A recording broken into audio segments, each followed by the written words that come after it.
What is up, stationeers? I am some guy, some game, and I'm back here on the moon to go ahead and finish up my video here on the starter base. Now, I want to go ahead and mention this at the beginning of this video. If some of you are not aware, I don't know if you're following how close you're following the development on this game, but the developers are adding a lot of stuff fast, so things are going to change. This series, or what I've been working on so far, is mostly focusing on engineering. I plan on going over more features as they're added into the game.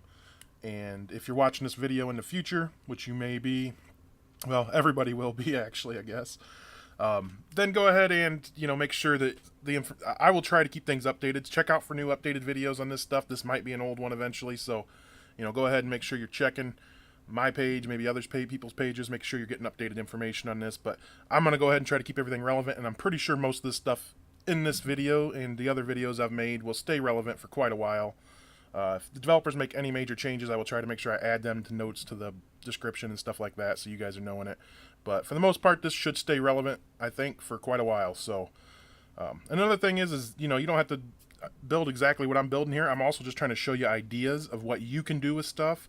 This isn't always about just doing what I did. Although I'm actually pretty proud of this base. I think it's pretty nice. You don't have to have this exact setup. You don't have to do things the exact way I do it. But maybe you can take some of the ideas I've used from this base and then integrate them into your base to make yours your own unique, lovely little thing. So I'm going to go ahead and get started here. The sunlight's coming up nice and bright there in my eyes and your eyes. So it's just going to be pesky there. So let's go ahead and get started. I haven't done a whole lot of stuff to the base. Well, it's been finishing stuff. It's taken me a couple hours of work to do it, so I won't say it's been nothing, but it's not an amazing amount of stuff. But I'm gonna go ahead and start on the roof here, and I want to show you the setup here with the solar panels. Now I got 5 of them hooked up right now. Correct? 1, 2, 3, 4, 5. Yep. And I got room for a 6th. I've been working on finishing off this area up here. You could do 6 here, no problem, which I recommend doing if you're going to build a base like this. You're probably going to want at least 6 panels if you're going to be using power on a regular basis. 4 just isn't enough. 5 is barely cutting it, and 6 would probably be a good amount to keep you going. And like I said, the goal with this base has always been to have you have a setup so that you can build your dream base or your dream starship. All that automated fun stuff that you can do in this game is great. But it's kind of hard to design an entire huge base and then have everything ready for you to survive right off the bat. You're going to want to have a survival base first, something small, something to keep you moving with manufacturing and stuff set up, and then that way you can build the larger base when you need to.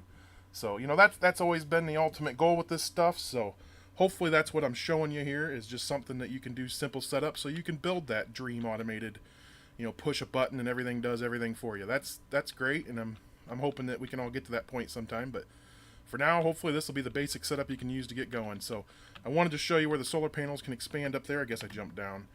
But, you could expand this way too if you planned out a little bit. But over here, there's plenty of room to expand for one more at least over here, and then you could probably go ahead and even expand out over here, add a couple here if you wanted. So it wouldn't hurt things. If you need to cram a few more in, you can. So just be inventive with it. Look around, look at your base design, decide how you want to do it. I haven't really changed much inside. I went ahead and got my system hooked up like I showed you in the last video, and I've pretty much left it since then. So it's done in there for the most part. As long as you're tweaking your atmosphere and your temperature and keeping things where you want it, you're going to get the results you want. Crops grow really quick in this game, at least right at this point. So you can get what you need when you need it without having too much fuss about it. So grow your crops, get a bunch, get yourself some food ready, and then you got your base ready to start manufacturing other stuff, and you can move on with life. So that's kind of what this is in here. It's just a simple setup. So it's pretty much done. I'm gonna go in there in a minute and check it and see what the temperature's at and stuff, because I turned off my temp computer. We'll see if it's been dropping, if it's been rising. I like to check that stuff so I know what adjustments I need to make to my base. And that's the other thing. You're always going to be making adjustments. So don't think everything's going to be perfect from the get-go. That's part of the fun of the game is, messing around and tweaking things to get it the way you want it. And, engineering it. Designing's a big part. Just come up with ideas, try them out, see what you do. So, well, see what happens, I guess. So, alright, let's move down here. I wanted to show you what I've been working on out here. Well, you know what, I'm going to wait till it gets a little darker here. That should only take a few minutes.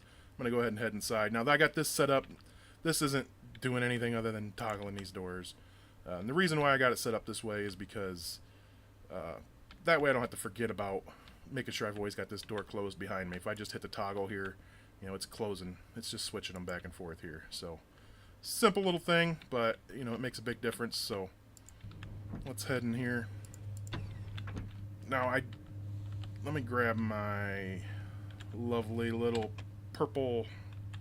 Now I haven't been running my system in here, so and I spray painted a few more things, so there's going to be some toxins, but all right, our temperature is really cold. So, and that's what the problem I've been running into is if I don't have the heating system on in here, the temperature's been dropping a lot. So that's why I left that automated heating system on. On Mars, it didn't seem to be this problem. It was actually seemed like it was the opposite problem. Every time I'd walk into my base, it'd be hotter.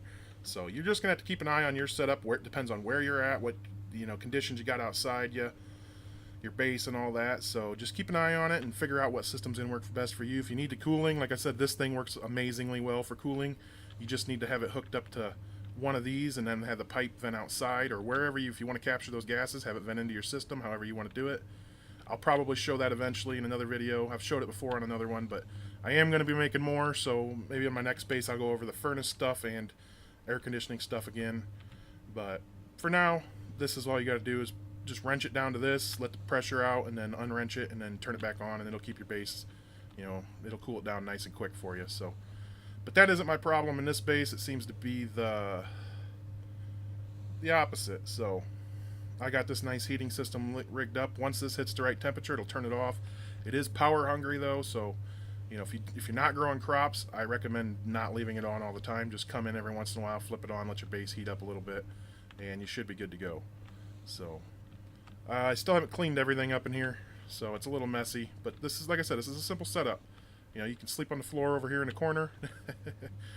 It's not the most coziest base, but you could survive. So all right, I'm gonna quit rambling on about my lovely little greenhouse here, and I'm gonna go ahead and try to show you the rest of the stuff I wanted to show you. Now I'm gonna leave that running. Like I said, it's pretty power hungry, but I've been letting my power build up a little bit, so I should be okay. And another thing I need to do that I didn't do yet is set on the toggle for all the filtration and the vent over here to kick on when I need it to, which is simple. If you take a power board, a console, construction kit console, and then you need a piece of glass to put over top of it, and you can just select everything on there that you want powered up, and then when you put the data disk in the side, and there you go. When you're done, I'll show you one real quick before we're done with this video, but more than likely you've probably already seen it, so I'm not considering it too big of a issue here. Now this, like I said, this isn't the ideal setup in here either, but it works, and that's really all I care about, is what works for me. So if it doesn't work for you, go ahead and finish your airlock in the front. I showed that in another video too, and I'm probably not going to show it in this one because this is probably going to be the last video for this base.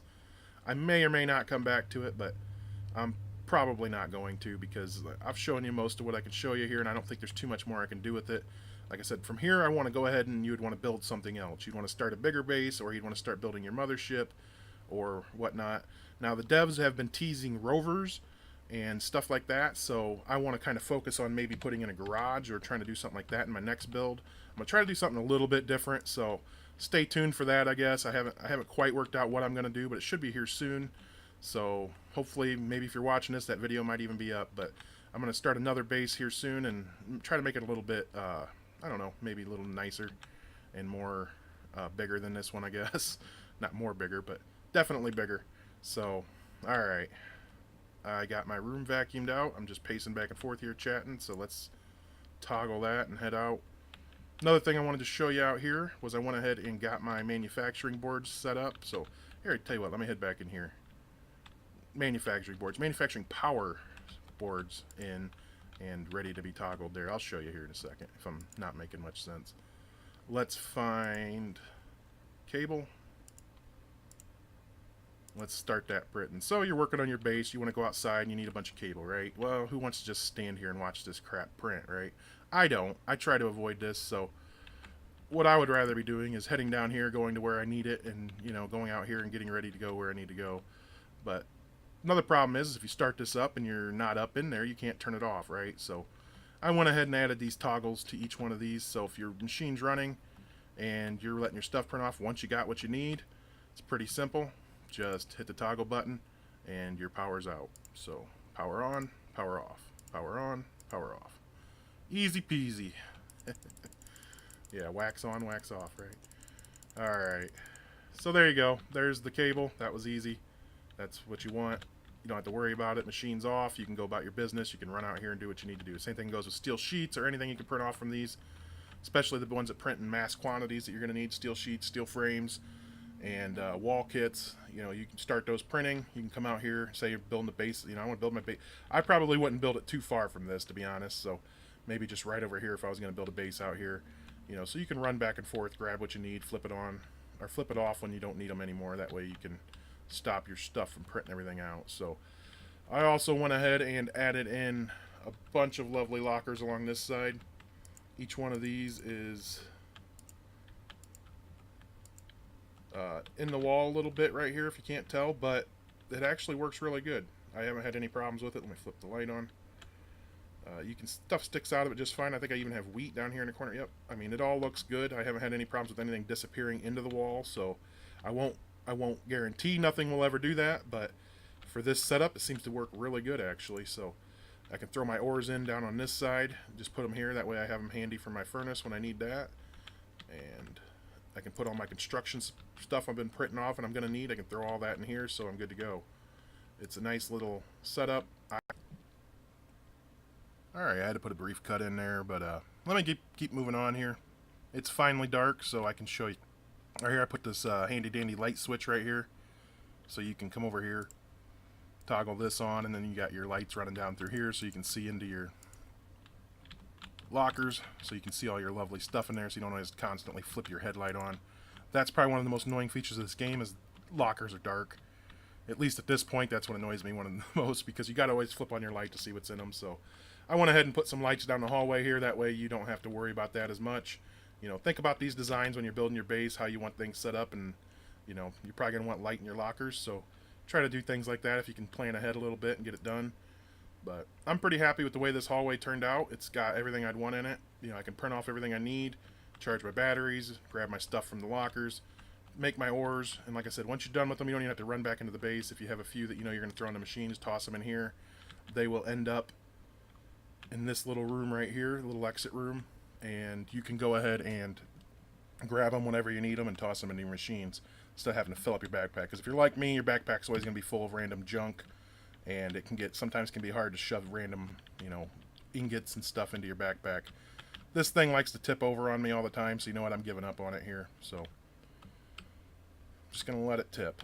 Alright. And that's, you know, this is pretty much it. I haven't completely finished the front of the base here. I mean, it looks a little weird, but, you know, that wasn't my goal. Wasn't to make it look pretty. It was to be functional. So we still got our fab over here. If you need to run that. I haven't put anything in it or really used it for anything, but it definitely would be come in handy if you're, you know, you're building the base out here and you're going to need a few extra things. Just run over here, print what you need, and go about your business. So alright, I think that's basically summing most of it up here. There ain't too much more I really want to do with the space. I could have done more with the furnace, but I'm going to mess with that in another build. So if you haven't watched any of my other videos, you might want to watch some of those. I do go over the furnace stuff a little bit in that. I won't claim they're the perfect setup, but they work. You know, what I'd probably want to do is definitely put a pipe here on the output, and then I'd want to probably make a coolant loop. That's what I was thinking about doing, was putting a coolant loop back down through here and then having that run into my system. Kind of a similar setup to what I had before. I'd have a closed loop so that you can close it, let the pressure head into here. Make sure you got 2 valves so you can stop the pressure from coming in from the furnace into the pipes too. And then all you got to do is open it up, let some pressure into the pipes, make sure you close it off, let it cool in the system, and then open your pressure valve again down here or wherever you'd put it, heading into your main system, and that would work. But honestly, like I told you before, if you're using the CO2 tanks and stuff, you probably really don't need to have your furnace hooked up to your main system just to get that CO2. So there's other ways of doing it without superheating everything. So I'm going to go ahead and show some of those ideas later maybe. We'll see what happens. Probably my next build I'm going to try something different with it. Almost for sure we'll do something. So, but for now, this just leaving it like this and doing what I need to do works. Now I'm going to need to come up with something because the pressure does build up quite a bit on this thing. So if you want to keep using it a bunch, you're going to have a pressure release at the very least. which honestly you could just put a pipe and a vent and a passive vent. I'd put a pipe, a valve, another pipe, and then a passive vent. I think that would work, and that would let you just open the valve, release the pressure when you needed to, and close it. It'd be a simple setup. Your gases would be shooting out into the atmosphere, though, so if you wanted to capture them, you'd have to come up with a more elaborate system, but that would do the trick if you really wanted it to. Simple is my goal with this build, so that's what I would do if I was you, if you didn't feel like messing with trying to capture all the gases. And your tanks typically end up with plenty of CO2 for you to grow crops with. As a matter of fact, let me see, do I have one in my backpack still? My guy at one point fell and cracked open all of his space gears, so I went ahead and respawned my guy because I'm mostly doing this for tutorial, not survival, so I didn't really feel like messing with air running out all the time. So I went ahead, I got my old waste tank right here in my hand, so I'm going to go in here and release it, and we're going to see how much CO2 we get in here. You know, I'm not going to say this is the best system, but like I said, I like it. I think it works easy enough, so let's look real quick. Drop that, pull out my purple handheld here, and we're looking at, you know, the 0.5 MOL. So let's see if we can raise that a little bit. Alright, I should have let most of that out.